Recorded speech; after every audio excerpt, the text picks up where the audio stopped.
Hi hello ನಮಸ್ಕಾರ. ನಾನು ನಿಮ್ಮ ಮಿಸ್ಟರ್ ಎಕ್ಸ್ಪ್ಲೋರ್. ಮತ್ತೆ ಈ ವಿಡಿಯೋದಲ್ಲಿ ನಿಮಗೆ ಸಿಗ್ತಾ ಇದ್ದೀವಿ. ಇವತ್ತು ನಾವು ಯಾವುದೇ ರೀತಿ ಪ್ರಿಡಿಕ್ಷನು ಸಹ ಮಾಡ್ತಾ ಇಲ್ಲ, ಯಾವುದೇ ಮೂವಿ ರಿವ್ಯೂನು ಸಹ ಕೊಡ್ತಾ ಇಲ್ಲ. ಬಟ್ ಇವತ್ತಿನ ದಿನ ಆದಂಥ ಒಂದು ಎಲೆಕ್ಷನ್ನಿನ ಬಗ್ಗೆ ಮಾತಾಡೋಣ ಅಂತ ನಾನು ಹಾಗೆ ಅಕ್ಷಯ್ ಅವರು ಈ ಒಂದು ವಿಡಿಯೋದಲ್ಲಿ ನಿಮಗೆ ನಮ್ಮ ಮಾತುಗಳನ್ನು ತಿಳಿಸ್ತಾ ಇದ್ದೀವಿ. ನಿಮ್ಮ ಅನಿಸಿಕೆಗಳನ್ನು ನೀವು ಕಮೆಂಟಲ್ಲಿ ತಿಳಿಸ್ಕೊಡಿ. ನಮ್ಗೆ ಏನೇನು ಅನಿಸಿದೆ ಈ ಒಂದು ಎಲೆಕ್ಷನ್ ಬಗ್ಗೆ ಅಂತ ನಾವು ಈ ಒಂದು ನಮ್ಮ ಯೂಟ್ಯೂಬ್ ವಿಡಿಯೋದಲ್ಲಿ ನಾವು ಮಾತಾಡ್ತಾ ಇದ್ದೀವಿ. ಇವತ್ತು ಪಂಚ ರಾಜ್ಯಗಳಲ್ಲಿ ಮೀನ್ಸ್ 5 ಸ್ಟೇಟ್ಗಳಲ್ಲಿ ಎಲೆಕ್ಷನ್ ರಿಸಲ್ಟ್ ಇತ್ತು. ಅಸ್ಸಾಮು, ವೆಸ್ಟ್ ಬೆಂಗಾಲು, ಪಂಡುಚೇರಿ, ಆಮೇಲೆ ತಮಿಳ್ನಾಡು, ಕೇರಳ ಈ 5 ರಾಜ್ಯಗಳಲ್ಲಿ ಇವತ್ತು ಎಲೆಕ್ಷನ್ ಕೌಂಟಿಂಗ್ನ ಮುಗಿಸಿ ರಿಸಲ್ಟ್ ಇತ್ತು. ಆಲ್ಮೋಸ್ಟ್ ವೋಟಿಂಗ್ಸು ಸಹ ಎಂಡಿಗೆ ಬಂದಿದ್ದಾವೆ ಎಲ್ಲ. ಆಲ್ರೆಡಿ ಒಂದೊಂದು ಸ್ಟೇಟಲ್ಲಿ ಕನ್ಫರ್ಮ್ಡ್ ವಿನ್ನರ್ಸ್ ಅಂತ ಆಗಿದ್ದಾರೆ. ಅಸ್ಸಾಮಲ್ಲಿ BJP ಆಲ್ಮೋಸ್ಟ್ ಮೆಜಾರಿಟಿ ಬಂದ್ಬಿಟ್ಟಿದೆ. ಇನ್ನು ನೆಕ್ಸ್ಟ್ ವೆಸ್ಟ್ ಬೆಂಗಾಲಲ್ಲೂ first time in the history BJP ಅವ್ರು ಫುಲ್ ಮೆಜಾರಿಟಿ ಬಂದಿದೆ. ಆ್ಯಂಡ್ ನೆಕ್ಸ್ಟ್ ಪಾಂಡಿಚೇರಿಯಲ್ಲೂ BJP. ಇನ್ನು ಕೇರಳದಲ್ಲಿ ಕಾಂಗ್ರೆಸ್ ಬಂದಿದೆ. ಇನ್ನು ತಮಿಳ್ನಾಡಲ್ಲಿ ಈ ಸತಿ ವಿಜಯ್ ತಳಪತಿ ಅವರು ಕಟ್ಟಿದಂಥ ಹೊಸ ಪಕ್ಷ TVK ಪಕ್ಷ ಆಡಳಿತಕ್ಕೆ ಬರುವ ಎಲ್ಲ ಸಾಧ್ಯತೆಗಳು ಯಥೇಚ್ಛವಾಗಿ ಕಾಣ್ತಾ ಇದೆ. ಏನಕ್ಕಪ್ಪ ಈ ಒಂದು ವಿಡಿಯೋದಲ್ಲಿ ನಾವು ರಾಜಕೀಯದ ಬಗ್ಗೆ ಮಾತಾಡೋಣ ಅಂತ ನಾವು ಕೂತಿದ್ದೀವಿ ಅಂದರೆ, ನೋಡಿ, ನೀವು ಏನೇ ವರ್ಕ್ ಮಾಡಿ, ಏನೇ ಇದು ಮಾಡಿ, ಯಾವುದೇ ಸ್ಕೂಲ್ಗೆ ಹೋಗಿ, ಯಾವುದೇ ಕಾಲೇಜ್ಗೆ ಹೋಗಿ, ಏನೇ ಕಲೀರಿ, ನಿಮ್ದು ಏನಾದ್ರು ಪರ್ಸ್ನಲ್ ಲೈಫ್ ಇರಲಿ, ಬಟ್ ಅದು ಮೇಯ್ನ್ ಕಂಟ್ರೋಲ್ಡ್ ಮಾಡ್ತಾ ಇರೋದೇ ನಮ್ಮ ಈ ಒಂದು ಇಂಡಿಯಾದಲ್ಲಿ ಪೊಲಿಟಿಕಲ್ಸೇ. ಬಟ್ ಫಾರ್ ಎಕ್ಸಾಂಪಲ್ ನೀವೇನಾದ್ರು ಅವರು ಎಕ್ಸಾಮ್ ಬರೆದು ನೀವು ಏನಾರು ಅಕಸ್ಮಾತ್ ಅವರೇ ಓನಾಗಿ ಗೌರ್ಮೆಂಟ್ ಅವರೇ ಎಲ್ರೂ ಪಾಸ್ ಮಾಡಿ ಅಂದರೆ ನೀವು ಪಾಸ್ ಆಗ್ಬೋದು, ಎಲ್ರೂ ಫೇಲ್ ಮಾಡಿ ಅಂದರೆ ನೀವು ಫೇಲ್ ಆಗ್ಬೋದು. ಈ ಥರ ಮೇಯ್ನ್ ಕಂಟ್ರೋಲ್ ಇರೋದೇ ನಮ್ಮ ಈ ಒಂದು ಇಂಡಿಯಾದಲ್ಲಿ ಪೊಲಿಟಿಕಲ್ ಲೀಡರ್ಸ್ ಹತ್ರ, ಮೀನ್ಸ್ ಪೊಲಿಟಿಷಿಯನ್ಸ್ ಹತ್ರ. ಇದೇ ರೀತಿ ಫಸ್ಟ್ ಟೈಮ್ ಈಗ ಒಂದೊಂದು ಸ್ಟೇಟ್ ಬಗ್ಗೆ ಮಾತಾಡ್ತಾ ಬರೋಣ. ಇನ್ನು ಅಸ್ಸಾಮಲ್ಲಿ ಮೆಜಾರಿಟಿ ಎಲ್ರಿಗೂ ಗೊತ್ತೇ ಇತ್ತು, ಅಲ್ಲಿ BJPನೇ ಬರುತ್ತೆ ಅಂತ. ಯಾಕೆ ಅಂದರೆ ಅಲ್ಲಿ ಬಾಂಗ್ಲಾದೇಶಿಗಳು ದಾಳಿ ಯಥೇಚ್ಛವಾಗಿ ತುಂಬ ನಡೀತಾ ಇತ್ತು. ಅಲ್ಲಿ ಜನಗಳಿಗೆ ಅದನ್ನು ಖಂಡಿಸ್ಬೇಕಾಗಿತ್ತು. ಅದಕ್ಕಾಗಿ ಈ ಒಂದು ಪಕ್ಷವನ್ನು ಅಂದರೆ BJP ಪಕ್ಷವನ್ನು ತಂದು ಜನರು ಅವರು ಸುರಕ್ಷತೆಗೋಸ್ಕರ ಒಂದು ಓಟ್ ಹಾಕ್ತಂಥ ಒಂದು ಇದು. ಇನ್ನು ನೆಕ್ಸ್ಟು ಅದ್ರ ಸ್ವಲ್ಪ ಕೆಳಗಡೆಗೆ ಬಂದರೆ West Bengal. For the first time Mamata Banerjee ಅವ್ರಿಗೆ BJP ಅವರು ಗೂಟನೇ ಇಟ್ಬಿಟ್ಟವ್ರೆ. ನೋಡಿ, ಅಲ್ಲಿ ಲಾಸ್ಟ್ ಟೈಮಿಂದ ಏನಾಗ್ತಾ ಇತ್ತು ಅಂದರೆ ಮೆಜಾರಿಟಿ ನಮ್ಮ ಅಕ್ಷಯ್ ಅವ್ರು ಹೇಳ್ತಾರೆ ಅದೆಷ್ಟೆಷ್ಟು ಪರ್ಸೆಂಟೇಜ್ ಅಂತೆಲ್ಲ ಅವ್ರು ನೋಡ್ಕೊಂಡಿದ್ದಾರೆ. ಎಲೆಕ್ಷನ್ ಎಲ್ಲರಿಗೂ ನಮಸ್ಕಾರ. ವೆಸ್ಟ್ ಬೆಂಗಾಲಲ್ಲಿ ಕಳೆದ 15 ವರ್ಷದಿಂದ ಏನು ತೃಣಮೂಲ ಕಾಂಗ್ರೆಸ್ TMC ಪಕ್ಷ ಇತ್ತು, ಆ ಒಂದು ಪಕ್ಷವನ್ನ ಈ ಬಾರಿ BJP ಅವರು ಸೋಲಿಸಿದ್ದಾರೆ. ಮತ್ತು 2/3 ಅಂದ್ರೆ ಏನು 2/3 ಭಾಗದಷ್ಟು ಈ ಬಾರಿ ನಮ್ಮ BJP ಅವರು ಈ ಬಾರಿ ಗೆದ್ದಿದ್ದಾರೆ. ಏನಕ್ಕೆ ಇದನ್ನ ಹೇಳ್ತಾ ಇದ್ದೀನಿ ಅಂದ್ರೆ, ಅಲ್ಲಿ 30% ಜನ ಮುಸ್ಲಿಂ ಇದ್ದಾರೆ, 70% ಜನ ಹಿಂದೂಗಳಿದ್ದಾರೆ. ಪ್ರತಿ ಬಾರಿಯೂ ಮಮತಾ ಬ್ಯಾನರ್ಜಿ ಅವರು ಏನಾದರೂ ಎಲೆಕ್ಷನ್ ಗೆಲ್ಬೇಕಾದಾಗ 30% ಮುಸ್ಲಿಂ ಜನ ಅವರಿಗೆ ವೋಟ್ ಹಾಕಿ, ಸ್ವಲ್ಪ ಇಲ್ಲಿಗಲ್ ಇಮಿಗ್ರೆಂಟ್ಸು ಆ ಕಡೆಯಿಂದ ಬಾಂಗ್ಲಾದೇಶದಿಂದ ಬರ್ತಿದ್ರು, ಅವ್ರ ಕಡೆಯಿಂದ ವೋಟ್ ಹಾಕ್ಸ್ಕೊಂಡು ಕಳ್ಳು ಓಟ್ಗಳನ್ನೆಲ್ಲ ಹಾಕಿಸ್ಕೊಂಡು ಅವರು ಗೆಲ್ತಾ ಇದ್ರು. ಅದು ಮೇಜರ್ ಒಂದು ಪಾಯಿಂಟು. ಆ ಒಂದು ಇದನ್ನೆಲ್ಲ ಈ ಬಾರಿ BJP ಸರ್ಕಾರ ಏನು ಮಾಡಿದೆ, ಅಲ್ಲಿ ತಡೆ ಹಿಡಿದಿದೆ. ಇನ್ನೊಂದೇನಪ್ಪ ಅಂದರೆ RG ಕರ್ ರೇಪ್ ಇನ್ಸಿಡೆಂಟು. ಆ ಒಂದು ಇನ್ಸಿಡೆಂಟಲ್ಲಿ ಮೇಜರ್ ಸಸ್ಪೆಕ್ಟ್ಗಳು ಯಾರ್ಯಾರಿದ್ರು ಅಂದರೆ TMC ಲೀಡರ್ಸ್ಗಳೇ ಇದ್ರು. ಅದಕ್ಕೆ ಯಾವುದೇ ಸರಿಯಾದ ಕ್ರಮನ ತಗೊಳ್ಳಿಲ್ಲ ಮಮತಾ ಬ್ಯಾನರ್ಜಿ. ಅದು ಸೆಕೆಂಡ್ ಪಾಯಿಂಟು. ಥರ್ಡ್ ಪಾಯಿಂಟ್ ಏನಪ್ಪ ಅಂದರೆ, ವುಮೆನ್ ರಿಸರ್ವೇಷನ್ ಬಿಲ್ಲನ್ನು ಇವರು ರಾಜ್ಯಸಭೆ ಮತ್ತು ಲೋಕಸಭೆಯಲ್ಲಿ ತಂದಾಗ ಅದನ್ನು ಆಪೋಸ್ ಮಾಡಿದ್ದರಲ್ಲಿ TMC ಲೀಡರ್ಸ್ ಕೂಡ ಇದ್ರು. ಅದನ್ನು ಇವ್ರು ಏನು ಮಾಡ್ಕೊಂಡ್ರು, BJP ಅವರು ಕ್ಯಾಚ್ ಮಾಡ್ಕೊಂಡ್ರು. ಹೌದು, ನಿಮ್ಮ ಒಂದು TMC ಪಕ್ಷ ಯಾವುದೇ ವುಮೆನ್ಸ್ಗೆ ಸಪೋರ್ಟ್ ಕೊಡ್ತಾ ಇಲ್ಲ. ಯಾಕಂದ್ರೆ last time most of all the women's ಏನಕ್ಕೆ ಓಟ್ ಹಾಕ್ತಿದ್ರು, ನಮ್ಮ ದೀದಿ ಅಂತ ಓಟ್ ಹಾಕ್ತಿದ್ರು ಆದ್ರೆ ಈ ಸತಿ ದೀದಿ ಬದಲು ಮೋದಿಗೆ ಓಟ್ ಹಾಕಿದ್ದಾರೆ ಅಂತ ಒಂದು ಹೇಳ್ಬೋದು. ಇನ್ನೊಂದೇನಪ್ಪ ಅಂದ್ರೆ, ಪ್ರಧಾನ ಮಂತ್ರಿ ವಿಕಾಸ್ ಯೋಜನೆ ಈ ತರ ಅನೇಕ ಕೇಂದ್ರದಿಂದ ಕೊಡುವಂಥ ಯೋಜನೆಗಳನ್ನ ಸರಿಯಾಗಿ ಉಪಯೋಗಿಸ್ಕೊಂಡಿಲ್ಲ ಎಲ್ಲಿ, ಪಶ್ಚಿಮ ಬಂಗಾಳದಲ್ಲಿ. ಆದ್ರಿಂದ ಅವರ ಈ ಒಂದು ಸೋಲು ಈ ರೀತಿ ಆಗಿದೆ ಅಂತ ಹೇಳಕ್ ಇಷ್ಟಪಡ್ತೀನಿ. ಅಲ್ಲಿ ಅವ್ರನ್ನ ವಲಸೆ ಬಾಂಗ್ಲಾದೇಶಿಗಳನ್ನ ತಡೆ ಹಾಕಕ್ಕೆ ನೋಡಿ, ಸೆಂಟ್ರಲ್ ಗೌರ್ಮೆಂಟ್ ಅವರು BJP ಇರೋ ಕಾರಣದಿಂದನೇ ಅವರು CRPF ಅನದರ್ ಆರ್ಮಿ ಯಾವ್ಯಾವ ಪಡೆಗಳಿದಾವೆ ಎಲ್ಲದನ್ನೂ ವೆಸ್ಟ್ ಬೆಂಗಾಲಲ್ಲಿ ಇಳಿಸಿದ್ರು. ಎಷ್ಟೋ ಸಾವಿರಾರು ಲಕ್ಷ ಜನಗಳ ಸೈನಿಕರನ್ನ ಅಲ್ಲಿಗೆ ಇಳಿಸಿ ಆ ಬಾರ್ಡರ್ನೆಲ್ಲ ಕವರ್ ಮಾಡಿ, ಯಾರ್ಯಾರು ಏನು ಡಾಕ್ಯುಮೆಂಟ್ಸೇ ಇಲ್ದಲೆ ಅನ್ನೆಸೆಸರಿ ಫ್ರಾಡ್ ಥರ ವೆಸ್ಟ್ ಬೆಂಗಾಲಲ್ಲಿ ಉಳ್ಕೊಂಡವ್ರನ್ನೆಲ್ಲ ಒದ್ದು ಬಾಂಗ್ಲಾದೇಶಿಗೆ ಓಡಿಸಿದ್ದಾರೆ. ಯಾರ್ಯಾರು ನೋಡಿ, ನಾವಿಲ್ಲಿ ಯಾವುದೇ ರೀತಿ ಜಾತ್ಯತೀತವಾಗಿ ಮಾತಾಡ್ತಾ ಇಲ್ಲ, ಹಿಂದೂ ಮುಸ್ಲಿಂ ಅಂತ ಮಾತಾಡ್ತಾ ಇಲ್ಲ, ಏನಿಲ್ಲ. ಈಗ ಬೇಜಾನ್ ಜನ ಮುಸ್ಲಿಮ್ಸ್ ಅವರು ಬಿಜೆಪಿ ಓಟ್ ಹಾಕೋರಿದ್ದಾರೆ, ಬೇಜಾನ್ ಜನ ಹಿಂದೂಗಳು ಕಾಂಗ್ರೆಸ್ಗೆ ಓಟ್ ಹಾಕೋರಿದ್ದಾರೆ. ಬಟ್ ಅಲ್ಲಿ ಆಮೇಲೆ ನಡೆದಂತ ಇನ್ನೊಂದೇನಪ್ಪ, ಈಗ ನಾನು ಏನಕ್ಕೆ ಇಲ್ಲಿ ಮಧ್ಯದಲ್ಲಿ ಮಾತಾಡ್ತಿದ್ದೀನಿ ಅಂದ್ರೆ, ಅಸ್ಸಾಮಲ್ಲಿ ಮತ್ತೆ ಪುದುಚೇರಿಯಲ್ಲಿ most of all the Christians vote ಹಾಕೋದು ಬಿಜೆಪಿಗೆ. ಅದನ್ನ ಹೇಳಕ್ ಇಷ್ಟಪಡ್ತೀನಿ. ಆಯ್ತಾ. ಅಲ್ಲಿ ಯಾವ ತರ ಆಗುತ್ತೆ ಅಂದ್ರೆ, ನಾವು ಬರೀ ಇನ್ಸ್ಟಾಗ್ರಾಮ್ ವಿಡಿಯೋಸ್ ಅಲ್ಲಿ ಅಥವಾ ಸೋಷಿಯಲ್ ಮೀಡಿಯಾಸ್ ಅಲ್ಲಿ ನೋಡೇ ನಾವು ಒಂಥರ ಏನು ಈ ತರ, ಅದು ಇಂಡಿಯಾದಲ್ಲೇ ಇರೋದು ವೆಸ್ಟ್ ಬೆಂಗಾಲ್, ಏನಕ್ಕೆ ಇಷ್ಟೊಂದು ಹಿಂಸಾಚಾರ, ಇಷ್ಟೊಂದು ಭ್ರಷ್ಟಾಚಾರ, ಎಲ್ಲರೂ ಒಂಥರ ಈ TMC ಗುಂಡಗಳು ಅಂತಾನೆ ಆಗ್ತಾ ಇದ್ರು. ಅವ್ರು ಒಂಥರ ಕೊಳ್ಪಟ್ಟಿ ಹಿಡ್ಕೊಂಡು ನೀವು ನಮಗೆ ಓಟ್ ಹಾಕ್ಬೇಕು, ಇಲ್ಲ ನಿಮ್ಮ ಮನೆಯವ್ರನ್ನೇ ಉಳಿಸ್ ಮಾಡ್ಬಿಡ್ತೀವಿ, ಹಂಗೆ ಹಿಂಗೆ ಈ ತರ. ಅದನ್ನೆಲ್ಲ ಈ ಸತಿ ಏನ್ ಮಾಡಿದ್ರು, ಸೋಷಿಯಲ್ ಮೀಡಿಯಾಸ್ ಇರೋದ್ರಿಂದ ಎಷ್ಟೋ ಜನಗಳು ಲೈವಿಗೆ ಬಂದು ಅಥವಾ ಅವರೊಂದು ಅನಿಸಿಕೆಗಳನ್ನ ವಿಡಿಯೋ ಮಾಡಿ ಸೋಷಿಯಲ್ ಮೀಡಿಯಾದಲ್ಲಿ ಹರಿಬಿಟ್ಬಿಟ್ರು. ಸುಮಾರು ಜನ ನಮ್ಗೆ ಈ ತರ ಪ್ರಾಬ್ಲಮ್ಸ್ ಮಾಡ್ತಾ ಇದಾರೆ, ಈ ತರ ತೊಂದರೆ ಕೊಡ್ತಾ ಇದಾರೆ, ನಮ್ಮನ್ನ ಈ ಒಂದು ದೀದಿ ಅವರಿಂದ ಕಾಪಾಡಿ ಅಂತ ಸುಮಾರು ಜನ ಕೈ ಮುಗಿದು ಬೇಡ್ಕೊಂಡ್ರು. ಈಗ ಅದಕ್ಕೆ ತಕ್ಕ ಉತ್ತರ ಈ ಒಂದು ಎಲೆಕ್ಷನ್ ಅಲ್ಲಿ ಸಿಕ್ಕಿದೆ. ತುಂಬಾ ಮೆಜಾರಿಟಿಯಿಂದ BJP ಬಂದಿದೆ. ಬಟ್ ಈಗ ನಾನು ರೀಸೆಂಟಾಗಿ ಯಾವುದೋ ಒಂದು ಪೋಸ್ಟ್ ನೋಡ್ತಾ ಇದ್ದೆ, ಆಲ್ಮೋಸ್ಟ್ ಅಮಿತ್ ಶಾ ಅವರು ಏನು ಹೇಳ್ತಾರೆ ಅಂದರೆ, ಇನ್ನು 45 ದಿನಗಳ ಒಳಗಡೆ 600 ಎಕರೆಗಳಷ್ಟು ಬಾರ್ಡ್ರನ್ನ ನಾವು ಫೆನ್ಸಿಂಗ್ ಹಾಕಿಸ್ತೀವಿ ಅಂತ. ಮೀನ್ಸ್ ಅಲ್ಲಿ ನೀವು ನಾವಂತೂ ಹೋಗಿ ನೋಡಿಲ್ಲ, ಇದೆ ನಮಗೂ ಗಾಳಿ ಸುದ್ದಿ.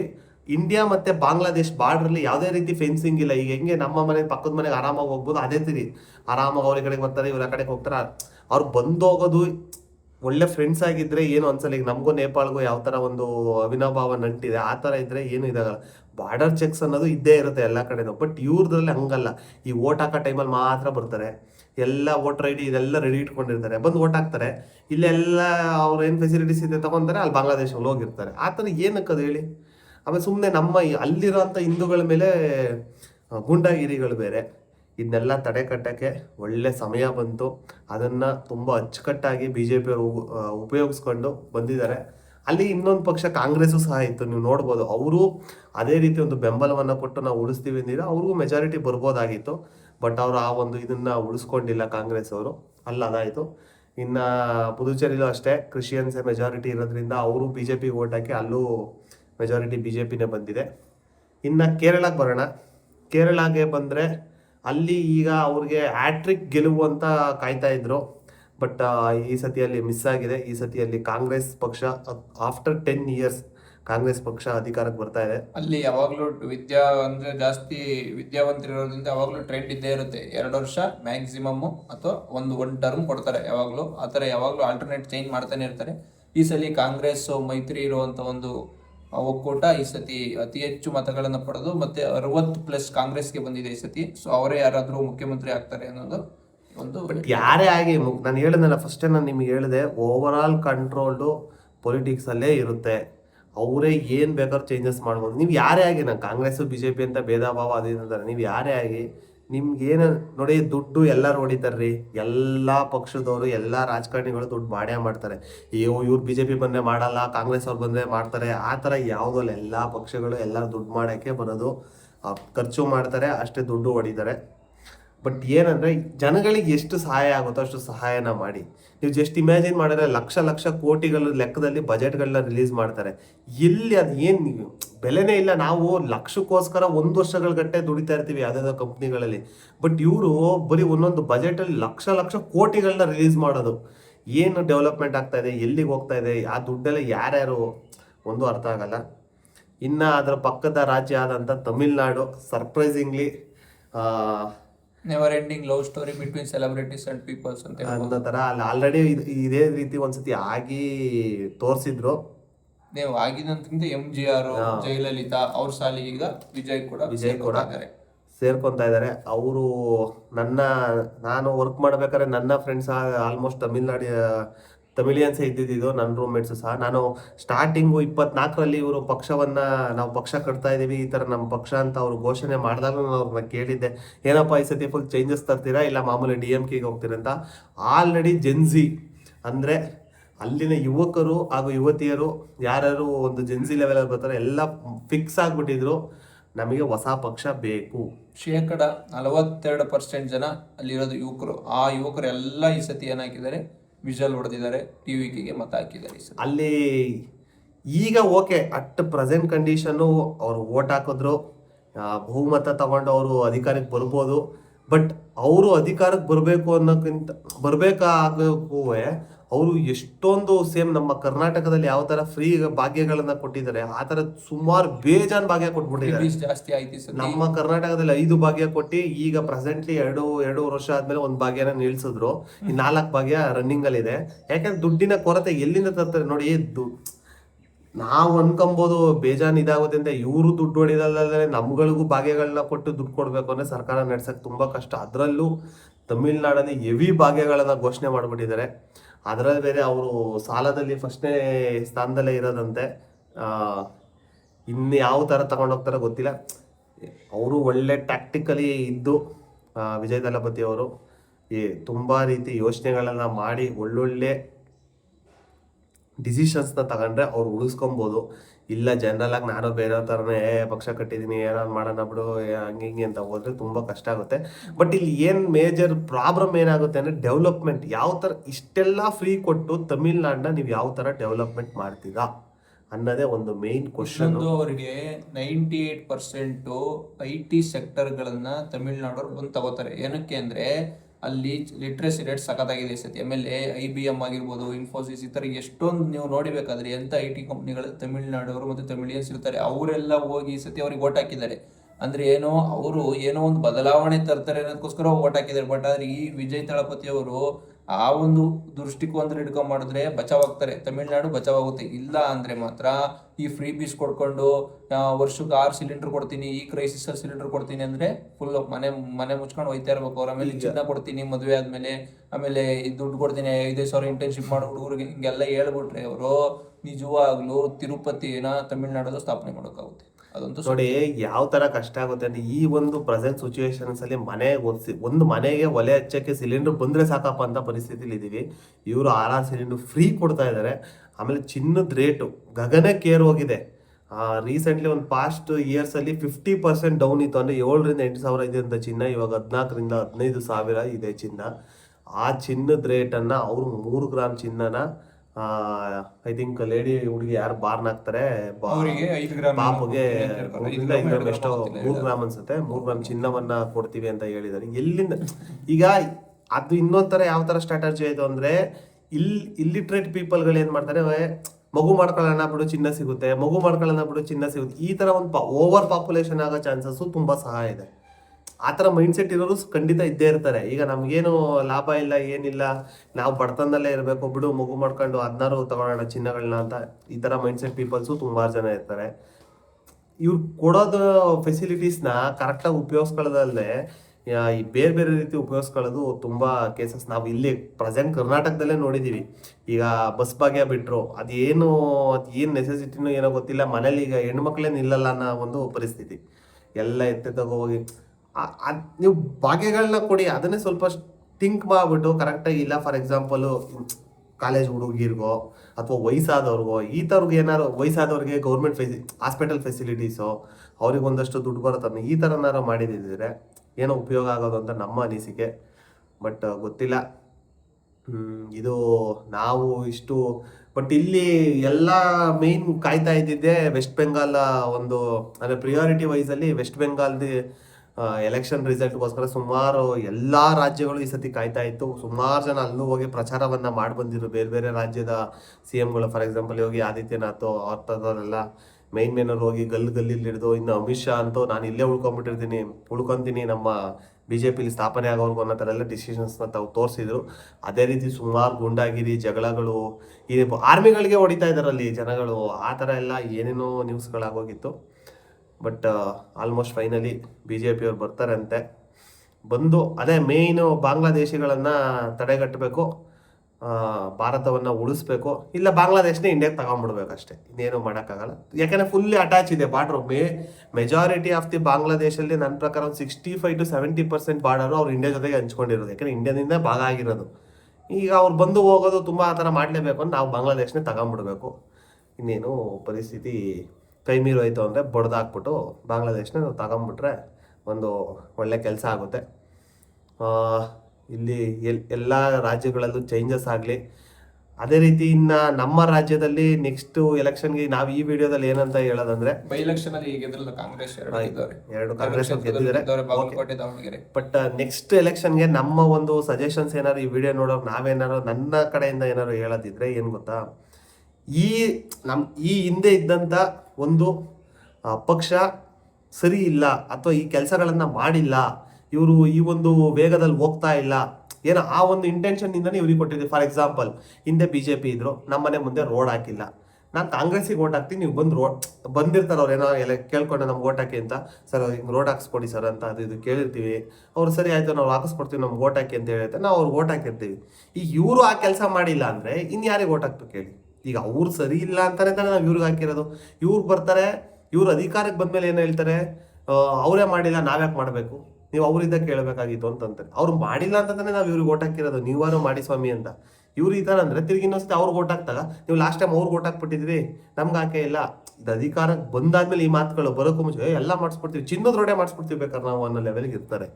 ದಯವಿಟ್ಟು ನನ್ನ ಇನ್ನೊಂದು ಮೇಯ್ನ್ ಮನವಿ ಏನಂದರೆ, ಪ್ರಾದೇಶಿಕ ಪಕ್ಷಗಳು ಬರಬೇಕು. ಈಗ ನಮ್ಮಲ್ಲಿರೋದು JDS ಒಂದೇ ಪ್ರಾದೇಶಿಕ ಪಕ್ಷ. ಅದು ಬಿಟ್ಟರು ಈಗ ಉಪೇಂದ್ರ ಅವರು ಒಂದು ಪ್ರಜಾಕೀಯ ಪಕ್ಷ ಕಟ್ಟಿದ್ರು, ಬಟ್ ಅವರು ಜನಗಳ ಮೇಲೆ ನಂಬಿಕೆ ಇಡಲಿಲ್ವೋ, ಜನಗಳು ಅವ್ರ ಮೇಲೆ ನಂಬಿಕೆ ಇಡಲಿಲ್ವೋ ಒಂದು ಗೊತ್ತಾಗಲಿಲ್ಲ. ಅವರು ಅಷ್ಟು ಈ ವಿಜಯ್ ತಳಪತಿ ಅಷ್ಟು ಎಲ್ಲವನ್ನ ಬಿಟ್ಟು ನಾನು ಪೊಲಿಟಿಕ್ಸಲ್ಲೇ ಕಾರ್ಯನಿರತವಾಗಿ ನನ್ನ ವೃತ್ತಿ ಜೀವನವನ್ನು ಅಲ್ಲೇ ಮಿಕ್ಕಿ ಜೀವನವನ್ನು ಅಲ್ಲೇ ಕಳಿತೀನಿ ಅಂತ ಅವ್ರು ನಿಂತ್ಕೊಂಡ್ಬಿಟ್ರು ವಿಜಯ್ ಅವರು. ಬಟ್ ಉಪೇಂದ್ರ ಅವ್ರು ಆ ಥರ ಇದು ಮಾಡಲಿಲ್ಲ, ಅವ್ರು ಜನಗಳಿಗೆ ಬಿಟ್ಬಿಟ್ಟಿದ್ದಾರೆ ಉಪೇಂದ್ರ ಅವರು. ನಿಮ್ಗಾದ್ರೆ ನೀವು ನಿಂತ್ಕೊಳ್ಳಿ, ನಿಮ್ಮ ರಾಜ್ಯನ ನೀವು ಚೇಂಜ್ ಮಾಡ್ಕೊಳ್ಳಿ ಅನ್ನೋ ರೇಂಜಿಗೆ ಅವರಿದ್ದಾರೆ.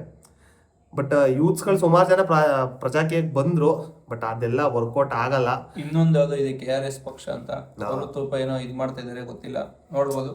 ಸಪೋರ್ಟ್ಸ್ ಇರಬೇಕು, ಜೆನ್ಸಿಗಳು ಸಪೋರ್ಟ್ ಮಾಡಬೇಕು, ಚೇಂಜಸ್ ಆಗಬೇಕು. ನಮ್ಮಲ್ಲಿ ತುಂಬಾ ವರ್ಸ್ಟ್ ಏನಂದ್ರೆ ನೋಡಿ, ಗೌರ್ಮೆಂಟ್ ಇದು ಕಾಲ್ಫಾರೇ ಆಗ್ತಾ ಇಲ್ಲ. ಎಷ್ಟೋ ಜನ ಎಷ್ಟೋ ವರ್ಷಗಳಿಂದ ಓದಿ ಆ ಏಜ್ಗಳಾಗಿ ಅವ್ರ ಕೆಲಸ ಇಲ್ಲ, ಹೆಣ್ಮಕ್ಳು ಮದ್ವೆ ಆಗಕ್ಕಾಗಲ್ಲ. ಫ್ರೀ ಬಿಸ್ನೆಸ್ ಸತಾಗ ಅವ್ರು ಮಾಡಕ್ಕಾಗಲ್ಲ. ಏನಕ್ಕೆ ಅಂದ್ರೆ ಎಲ್ಲದೂ ಡಲ್ಗೋಯ್ತೈತಿ, ಅವ್ರಿಗೆ ಸಂಬಳ ಕೊಡಕ್ಕಾಗಲ್ಲ, ಅಲ್ಲೋಯ್ತು ಸಂಬಳ ಕೊಡಕ್ಕಾಗ್ತಾ ಇಲ್ಲ. ನಿಜವಾಗ್ಲೂ ಎಲ್ಲ ಕಾಂಟ್ರಾಕ್ಟ್ ಅಲ್ಲಿ ಕರಿತಾ ಇದಾರೆ ಜನಗಳನ್ನ. ಈಗ ನೀವು ನೋಡಿ, ಒಬ್ಬನ ಪರ್ಸನ್ನ ತಗೊಂಡು ನೀವು ಅವ್ನಿಗೆ ಸಂಬಳ ಕೊಡೋದ್ರಲ್ಲಿ 3-4 ಜನ ಕಾಂಟ್ರಾಕ್ಟರ್ಸ್ನ ಕರೆದಿ ಕೊಡ್ಬೋದಲ್ಲ ಅಂತ ಒಂದು ಮೈಂಡ್ ಸೆಟ್ ಇರುತ್ತೆ. ಓದ್ತಾನೆ ಅವನೇ, ಈ ಅಲ್ಪ ಸ್ವಲ್ಪ ಪಾಸ್ ಆಗಿರೋಲ್ಲ ಕಾಂಟ್ರಾಕ್ಟ್ ಅಲ್ಲಿ ಆರಾಮಾಗಿ ಕೆಲಸ ಮಾಡ್ತಾನೆ ಇದ್ದಾರೆ. ನಾನು ಅವ್ರು ತಪ್ಪು ಅಂತ ಹೇಳ್ತಾ ಇಲ್ಲ, ಬಟ್ ಇಲ್ಲಿ ಓದೋನಿಗೆ ಬೆಲೆ ಏನ್ ಸಿಕ್ತು? ಚೆನ್ನಾಗಿ ಓದು, ನಿಂಗೆ ಒಳ್ಳೆ ಕೆಲಸ ಸಿಗುತ್ತೆ. ಚೆನ್ನಾಗಿ ಓದೋ ನಿಂಗೆ ಒಳ್ಳೆ ಓದಿದ್ದೀನಿ ಸ್ವಾಮಿ, ಕೆಲಸ ಕೊಡಿ. ಯಾರು ಕೊಡ್ತಾ ಇದಾರೆ? ಯಾರು ಇಲ್ಲ. ಈಗ ನಿನ್ಗೆ ಏನು ಟ್ಯಾಲೆಂಟ್ ಇದ್ರೆ ಒಳ್ಳೆ ಕೆಲಸ ಅಂತ, ಏನು ಟ್ಯಾಲೆಂಟ್ ತೋರಿಸ್ಬೇಕು ಹೇಳಿ? ಏನು ಆ್ಯಕ್ಟಿಂಗ್ ಇದು ಸ್ಕಿಲ್ಸ್ ತೋರ್ಸೋಕ್ಕಾಗುತ್ತಾ? ಇದು ಮಾಡೋಕೆ ಏನಿರುತ್ತೆ? ನಾವು ಅಷ್ಟು ಓದಿ ಕಷ್ಟಪಟ್ಟು ವರ್ಷಾನುಗಟ್ಲೆ ರೂಮ್ಗಳಲ್ಲಿ ಕೂತಿ ಆ ಖರ್ಚು ಈ ಖರ್ಚು ಕೋಚಿಂಗ್ ಖರ್ಚು ಎಲ್ಲ ಮಾಡಿ ಅವರು ಹೋಗ್ತಾರೆ, ಕೆಲಸಗಳಿಲ್ಲ. ಈ ರಾಜಕೀಯದವರು ಉಡಾಫೆ ಮಾತುಗಳು ಈ ಥರ. ದಯವಿಟ್ಟು ಮುಂದೆ ಎಲೆಕ್ಷನಲ್ಲಿ ಓಟ್ ಹಾಕೋರು ದಯವಿಟ್ಟು ನೋಡಿ ಮಾಡಿ ವೋಟ್ ಮಾಡಿ. ನಮ್ಮ ರಾಜ್ಯದಲ್ಲೂ ಚೇಂಜಸ್ನ ತರ್ರಿ, ಎಲ್ಲರಿಗೂ ಒಳ್ಳೇದಾಗಲಿ. ನಿಮ್ದೇನಾದ್ರು ಮತ್ತಿದೆ ಅಕ್ಷಯ್? ಅದೇ ಒಂದು ಕತೆ ಇದೆ. ಏನಪ್ಪಾ ಅಂದ್ರೆ, ಒಂದ್ ಊರಲ್ಲಿ ಹಸುನ ಕತ್ಕೊಂಡು ಹೋಗಿರ್ತಾರೆ ಕಳ್ಳರು. ಹಸುಗೆ ಗಂಟೆ ಕಟ್ಟಿರೋದನ್ನ ಬಲ್ದ ಕಡೆಗೆ ಹಿಡ್ಕೊಂಡು ಹಬ್ಬ ಹೊಡೋಯ್ತಾನೆ. ಹಸುನ ತಗೊಂಡು ಎಡದ ಕಡೆ ಕೊಡೋಯ್ತಾರೆ, ಎಲ್ಲ ಗಂಟೆ ಇರೋ ಕಡೆ ಬಲ್ದ ಕಡೆ ಕೊಡೋಯ್ತಾರೆ. ನಿಜವಾದ ಹಸುನ ಎತ್ಕೊಂಡೋದ್ ಕಳ್ಳರಿಂದ ಯಾರು ಓಡೋಗಲ್ಲ. ಆ ರೀತಿಯಾಗಿದೆ. ನಮಗೆ ಈಗ ನಿಜವಾಗ್ಲೂ ಯಾರು ಕಳ್ತನ ಮಾಡ್ತವ್ರೆ, ಯಾರು ದರೋಡೆ ಮಾಡ್ತವ್ರೆ, ಯಾರು ನಮ್ಗೆ ಇದು ಮಾಡ್ತಾರೆ ಅಂತ ಗೊತ್ತಿಲ್ಲ. ಯಾಕಂದ್ರೆ ಒಬ್ಬ ಕಳ್ಳ ಹೋದ್ರೆ ಇನ್ನೊಬ್ಬ ಕಳ್ಳ ಬಂದೇ ಬರ್ತಾನೆ. ಹಂಗಾಗಿದೆ ಈಗ ನಮ್ಮ ರಾಜಕೀಯ ವ್ಯವಸ್ಥೆ. ಅದನ್ನ ಬದಲಾಯಿಸಬೇಕು. ಸರಿಯಾದ ರೀತಿ ಆಡಳಿತವನ್ನು ಕೊಡುವಂತ ಇದನ್ನ ತರಬೇಕು. ಅದೇ ವಿಚಾರಕ್ಕೆ ಬೆಲೆ ಕೊಡಬೇಕು ಅಂತ ಹೇಳ್ಬೇಕು. ನೋಡೋಣ. ನಮಗೆ ಸಪೋರ್ಟ್ ಮಾಡ್ಬೇಕ್ರಿ. ನಮ್ಮ ರಾಜ್ಯದ ಪಕ್ಷದವರು ನಾವು ಗೆಲ್ಸಿ, ನಾವು ಓಟ್ ಹಾಕಿ ಅವ್ರನ್ನ ಅಲ್ಲಿಗೆ ಹೋಗಿ ಕೂರ್ಸಿದೀವಿ, ಅವ್ರು ನಮಗೆ ಸಪೋರ್ಟ್ ಮಾಡ್ಬೇಕು. ಇನ್ಯಾರಿಗೆ ಮಾಡ್ತಾರೆ ಹೇಳಿ ಅವರು? ಅನ್ನೆಸೆಸರಿ ಏನು ಮಾಡದರೆ ಫ್ರೀ ಕೊಟ್ಬಿಟ್ಟಿದೀವಿ ತಗೊಳ್ಳಿ ಎಂಜಾಯ್ ಮಾಡಿ ಅಂದ್ರೆ ಏನ್ ಮಾಡ್ತಾರೆ? ಅವ್ರೇನ್ ಫ್ರೀ ಕೊಟ್ಟಿಲ್ಲ, ಅವ್ರ ಮನೆಯಿಂದ ತಂದು ಕೊಟ್ಟಿಲ್ಲ. ₹1 ನಾವು ಕೊಟ್ಟಿರೋದನ್ನೇ ನಮಗೆ ಫ್ರೀ ಕೊಡ್ತೇವ್ರಿ ಅಂತ ಹೇಳ್ತಾರೆ. ಬಟ್ ಅದನ್ನ ಸರಿಯಾಗಿ ಇದು ಹೆಂಗಾಗಿ, ಈಗ ಮನೇಲಿ ಈಗ ಒಬ್ಬನ ಕಸ ಗುಡ್ಸಕ್ ಪಡಿಕೊಂಡು, ಈಗ ನೀವು ಅವ್ನಿಗೆ ಸಂಬಳ ಕೊಡ್ಬೇಕು ಅಂತ ಒಂದು ₹500 ತಿಂಗಳು ಕೊಡ್ತೀರಾ ಅನ್ಕೊಳ್ಳಿ. ನೀವು ₹500 ಕೊಡೋ ಅವನೇನ್ ಮಾಡ್ತಾನೆ, ₹500 ನಿಮ್ಗೆ ₹200 ಕೊಟ್ಬಿಟ್ಟು ನೀವೇ ಕಸ ಗುಡ್ಸ್ಕೊಂಬಿಡಿ ಅಂತಾನೆ. ಹಂಗಾಯ್ತು, ₹500 ಲಾಸ್ ಆಯ್ತು. ಹಂಗೆ ಅವ್ರು ನಮಗೆ ಇದು ಮಾಡ್ತಾವ್, ನಮಗೆ ಗೊತ್ತಾಯ್ತಿಲ್ಲ. ಈಗ ನೋಡಿ, ಆಲ್ಮೋಸ್ಟ್ ಎಲ್ಲಾ ಪ್ರೈಸ್ಗಳು ಎಲ್ಲ ಏರಿಕೆ ಆಗೋಗಿದೆ. ಈಗ ಪಕ್ಷ ಚೇಂಜ್ ಆದ್ಮೇಲೆ ನಾವ್ ಯಾವ ಫ್ರೀ ಕೊಡಲ್ಲ ಅಂದ್ರೆ ಆಟೋಮೆಟಿಕ್ ಪ್ರತಿ ಒಂದು ಬೆಲೆನೂ ಗಗನಕ್ಕೆ ಹೋಗ್ಬಿಡುತ್ತೆ. ಯಾಕೆಂದ್ರೆ ಅವರು ಅಲ್ಲಿ ಖಜಾನೆ ತುಂಬಲೇಬೇಕು, ಇಷ್ಟು ಲಿಮಿಟ್ ಅಂತ ಇರುತ್ತೆ, ಅದನ್ನ ತುಂಬಲೇಬೇಕು. ಈಗ ಅವನು ಫ್ರೀ ಕೊಡ್ತಾನೆ ಅಂದ್ರೆ ಜನಗಳು ಓಟ್ ಹಾಕ್ತಿವಿ ಅಂತಾರೆ. ಇವ್ರು ತಿರ್ಗಾ ನಾವು ಅದೇ ಕಂಟಿನ್ಯೂ ಮಾಡ್ತೀವಿ ಅಂದ್ರೆ ಇವ್ರಿಗೆ ಓಟ್ ಹಾಕ್ತಾರೆ. ಹಿಂಗೆ ಹೋದ್ರೆ ಎಂತ ಸಹ ಡೆವಲಪ್ಮೆಂಟು ಆಗಲ್ಲ. ಓದೋರು ಓದ್ತಾನೆ ಇರ್ತಾರೆ. ಸಾವಿರಾರು ಲಕ್ಷ ಜನಗಳು, ಇಂಜಿನಿಯರ್ಗಳು, ಡಾಕ್ಟರ್ಗಳು, ಇವ್ರುಗಳು ಔಟ್ಪುಟ್ ಆಗ್ತಾ ಇರ್ತಾರೆ. ಕೆಲಸಗಳು ಸಿಗಲ್ಲ, ಉದ್ಯೋಗಗಳು ಸಿಗಲ್ಲ. ಇನ್ನ ಬೆಂಗಳೂರಂತ ಒಂದು ನಗರಿಗೆ ಯಥೇಚ್ಛವಾಗಿ ವಲಸಿಗರು ಅಂದ್ರೆ ಹೊರಗಡೆ ರಾಜ್ಯಗಳಿಂದ ಬರೋರೇ ಅತಿ ಹೆಚ್ಚು. ಅಲ್ಲಿ ಇಂಜಿನಿಯರಿಂಗ್ ಓದಿ ಅಲ್ಲಿ ಕೆಲಸ ಇಲ್ಲದೆ ಇಲ್ಲಿಗೆ ಬಂದು ನಮ್ಗಳ ಜೊತೆ ಫೈಟ್ ಮಾಡಿ ಅವರು ಕೆಲಸ ತಗೊಂಡು ನಾವು ಅವ್ರಗಳ ಜೊತೆ ಫೈಟ್ ಮಾಡಬೇಕು. ಇಂಥ ಪರಿಸ್ಥಿತಿ ನಮಗೆ ಬಂದಿರೋಂಥದ್ದು. ಇಲ್ಲಿ ಇನ್ನೊಂದೇನಪ್ಪಾ ಅಂದ್ರೆ, ಈ ನಾವು ಇಡೀ ಭಾರತದಲ್ಲಿ ದಕ್ಷಿಣ ಭಾರತ ಅಂದ್ರೆ ಯಾವುದು, ತೆಲಂಗಾಣ, ತಮಿಳುನಾಡು, ಕೇರಳ ಅಲ್ಲ, ಕರ್ನಾಟಕ, ಈ 3 ರಾಜ್ಯಗಳು ಸಂಪನ್ಭರಿತವಾದಂಥ ರಾಜ್ಯಗಳು. ಯಾಕೆಂದ್ರೆ ಬಿಜೆಪಿ ಆಗಲಿ ಕಾಂಗ್ರೆಸ್ ಆಗಲಿ ಅವರೆಲ್ಲ ಈ ಒಂದು ರಾಜ್ಯದಲ್ಲಿ ನಮಗೆ ಬೇಕಪ್ಪ ಅಧಿಕಾರ ಅಂತಾರೆ. ಯಾಕೆ ಅಂದ್ರೆ ನಮ್ಮ ಈ ರಾಜ್ಯದಲ್ಲಿ ಏನು ಉತ್ಪತ್ತಿ ಮಾಡ್ತೀವಿ, ತೆರಿಗೆ ಇರ್ಬೋದು ಅಥವಾ ಏನೇ ಇರ್ಬೋದು, ಅದರಿಂದ ನಾರ್ತ್ ಇಂಡಿಯಾದಲ್ಲಿ ಎಷ್ಟೋ ಸ್ಟೇಟ್ಗಳನ್ನ ಅವರು ಆಳ್ಬಿಡ್ತಾರೆ. ಸೊ ಆ ಒಂದು ಉದ್ದೇಶ ಅಷ್ಟೇ ಅವ್ರಿಗೆ ಬಿಟ್ರೆ ನಮ್ಮನ್ನ ಅಭಿವೃದ್ಧಿ ಮಾಡ್ತೇವ್ರೆ ಅನ್ನೋದು ಸುಳ್ಳು. ಹೆವಿ ರೆವಿನ್ಯೂ ಜನರೇಟ್ ಆಗುತ್ತೆ. ಇದ್ರ ಬಗ್ಗೆ ನಾವೆಲ್ಲ ಮಾತಾಡೋಕೋರೆ ನೀವು ತಿಳ್ಕೊಂಡಿದ್ದೀರಾ, ಅದು ಇದೊಂದು ಏನೇನೋ ಹೇಳ್ತೀರಾ. ನಾವು ಪಿನ್ ಟು ಪಿನ್ ಈಗ ನಾವು ಅಷ್ಟೇ ಗೂಗಲ್ಗೆ ಹೋಗಿ ಎಲ್ಲ ಸರ್ಚ್ ಮಾಡಿ ನಿಮ್ಮ ಮುಂದೆ ಹಿಂಗೆ ಹಿಡಿದು ಫೋಟೋ ಹಿಡಿದು ತೋರಿಸ್ಬಿಟ್ಟು ನೋಡ್ರಪ್ಪ ಇಷ್ಟು ಐತೆ ಪರ್ಸೆಂಟೇಜ್ ಅಂತ ಹೇಳ್ಬೇಕು. ಬಟ್ ನ್ಯಾಚುರಲ್ ಥಿಂಕ್ ಮಾಡಿದ್ರೇ ನಾರ್ತ್ ಇಂಡಿಯಾಗಿಂತ ಸೌತ್ ಇಂಡಿಯಾದವರು ಹೆವಿ ರೆವಿನ್ಯೂ ಜನರೇಟ್ ಮಾಡ್ತಾರೆ. ಈ ಒಂದು ವಿಚಾರನ ದಯವಿಟ್ಟು ಮೈಂಡಲ್ಲಿ ಇಟ್ಕೊಳ್ಳಿ. ಅಂದರೆ ನಾವು ಕೆಲಸ ಮಾಡಿ ತೆಗೆದ್ರೆ 100 ರೂಪಾಯಿ ತೆಗೆದ್ರೆ ನಾರ್ತ್ ಈಸ್ಟ್ ಅವರು 4 ರಿಂದ 5 ರೂಪಾಯಿ ತೆಗಿಬೋದು ಅಷ್ಟೇ. ಅಷ್ಟು 90 to 95% ಹೆವಿ ರೆವಿನ್ಯೂ ನಾವು ಜನರೇಟ್ ಮಾಡಿ ನಮ್ಮ ದುಡ್ಡನ್ನೇ ಗೌರ್ಮೆಂಟಿಗೆ ಕೊಟ್ಟು ತಿರ್ಗಾ ನಮಗೆ ಫ್ರೀ ಅಂತ ಕೊಟ್ಟು ಮತ್ತೆ ನಾವು ಇನ್ನೊಂದಕ್ಕೆ ಏನಕ್ಕಾರ ಎಕ್ಸ್ಟ್ರಾ ಕಟ್ತಾ ಇದೀವಿ. ಈ ತರ ಪರಿಸ್ಥಿತಿ ನಾವು ಅವ್ರಿಗೆ ಕೊಡಬೇಡಿ ಅಂತ ಹೇಳ್ತಿಲ್ಲ. ಬಟ್ ಆದ್ರೆ ಏನೇ ಅಭಿವೃದ್ಧಿ ಮಾಡೋದಾದ್ರೂ ಸಮವಾಗಿ ಅಭಿವೃದ್ಧಿ ಮಾಡಿ ಯಾವ್ದಾವ್ದಕ್ಕೆ ಮಾಡ್ಬೇಕು ಅದಕ್ಕೆ ಮಾಡಿ, ಒಳ್ಳೆ ರೀತಿಲಿ ಮಾಡಿ. ಯಾವುದೇ ಪಕ್ಷ ಬರಲಿ, ನಾನು ಕಾಂಗ್ರೆಸ್ ಬಂತು, ಈಗ ನೆಕ್ಸ್ಟ್ ಬಿಜೆಪಿ ಬರ್ಬೇಕಾದ್ರೆ ಅವ್ರು ಕೊಡ್ಬೇಕು ಅಂತ ಇನ್ನೊಂದು ಪಕ್ಷ ಈಗ ಇವರು ಕೊಡ್ಬೇಕಾದ್ರೆ ಯಾರು ಬೇಡ. ಈಗ ನೋಡಿ ಸ್ವಾಮಿ, ಭಾರತದಲ್ಲಂತೂ ಈಗ ನಾವಾದ್ರೂ ಸರಿ ನೀವಾದ್ರೂ ಸರಿ ಬಿಟ್ಟಿ ಕೊಡ್ತೀವಿ ಯಾರು ಬೇಡ. ಎಲ್ಲರೂ ನನಗೂ ಕೊಡಿ, ನಮ್ಮ ಅಪ್ಪಂಗೂ ಕೊಡಿ ಅಂತವ್ರೆ ನಾವಿರೋದು. ಆಯ್ತಾ? ಕೊಡೋದನ್ನ ನೋಡಿ ಮಾಡಿ ಕೊಡಿ ದಯವಿಟ್ಟು. ಮತ್ತೆ ಅದನ್ನೇ ರಿಪೀಟ್ ಮಾಡ್ತಾ ಇದೀನಿ ಅಂತ ಬೇಜಾರು ಮಾಡ್ಕೋಬೇಡಿ. ಪೊಲಿಟಿಕಲ್ ಕಂಟ್ರೋಲ್ ಇಲ್ದಲೆ ಭಾರತದಲ್ಲಿ ಏನೂ ನಡೆಯಲ್ಲ. ಅದರಿಂದನೇ ಎಲ್ಲ ನಡೀತಾ ಇರೋದು. ಪ್ರಪಂಚದ ಅತಿ ದೊಡ್ಡ ಪ್ರಜಾಪ್ರಭುತ್ವ ದೇಶ, ಡೆಮೊಕ್ರೆಟಿಕ್ ಕಂಟ್ರಿ ನಮ್ದು. ಜನಗಳಿಗೋಸ್ಕರನೇ ನಡಿಬೇಕು. ಆದರೆ ಇಲ್ಲಿ ರಾಜಕೀಯ ವ್ಯಕ್ತಿಗಳು ಗೂಂಡಾಗಳಿಂದ ತ್ರಿಬಲ್-ಸಿ ಅಂತಾರೆ. ತ್ರಿಬಲ್-ಸಿ ಅಂದರೆ ಕ್ರಿಕೆಟ್, ಸಿನಿಮಾ, ಕ್ರೈಮ್, ಈ 3ರಿಂದ ನಮ್ಮ ಸಮಾಜ ನಡೀತಿದೆ. ನೋಡಿ, ಅರ್ಥ ಮಾಡ್ಕೊಳ್ಳಿ. ಓಕೆ, ಮತ್ತೆ ಭೇಟಿ ಮಾಡ್ತಾ ಇರೋಣ. ಓಕೆ ಫ್ರೆಂಡ್ಸ್, ಬಾಯ್. ದುಡ್ಡೇನ್ ಸ್ವಾಮಿ ತಲೆ ಎಡ್ಕರು ಸಂಪಾದನೆ ಮಾಡ್ತಾರೆ. ಜನರನ್ನ ಜಾಗೃತರನ್ನಾಗಿ ಮಾಡೋದು ಅದೇ ನಮ್ಮ ಉದ್ದೇಶ.